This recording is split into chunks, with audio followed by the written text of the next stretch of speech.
Good morning বন্ধুরা, এখন বাজে 10টা। আর ছেলেকে খাবার বানিয়ে দিয়েছিলাম, ও খেয়ে শুরু করে গেছে। এখন আমি রান্না চাপিয়েছি। এই যে মাছ এনেছে সকাল সকাল, এগুলো হচ্ছে আমেরিকান মাছ, এটা রান্না হবে। আর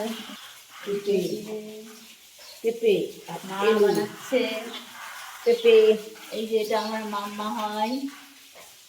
আর এই যে মেয়ে কি করছে, এখানে গ্লাসে জল থাকলে জল খাবে। এটা হচ্ছে আমাদের ঈশান বাবু খেলছে। মেয়েকে দেখো, এই যে দাদার বড় বড় জুতো পরে ঘুরে বেড়াচ্ছে, সব সময় বড় বড় জুতো পরে ঘুরে বেড়ায়। এই যে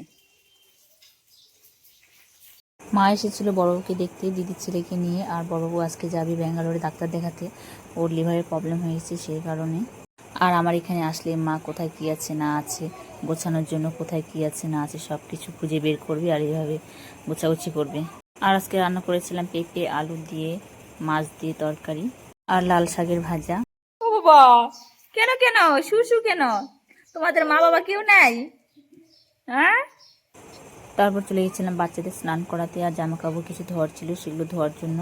আর স্নান করানোর পরে তারপর সবাইকে খেতে দিলাম, আর বাচ্চাদেরকেও খেতে দিলাম।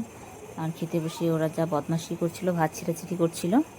তারপর চলে গেছিলাম বড়বাবুর জন্য খাবার বানাতে। রাস্তায় যাবে কি খাবে তার জন্য আমি আলু আর করলা ভাজা করলা কাটছিলাম, করলা ভাজা করে দেব।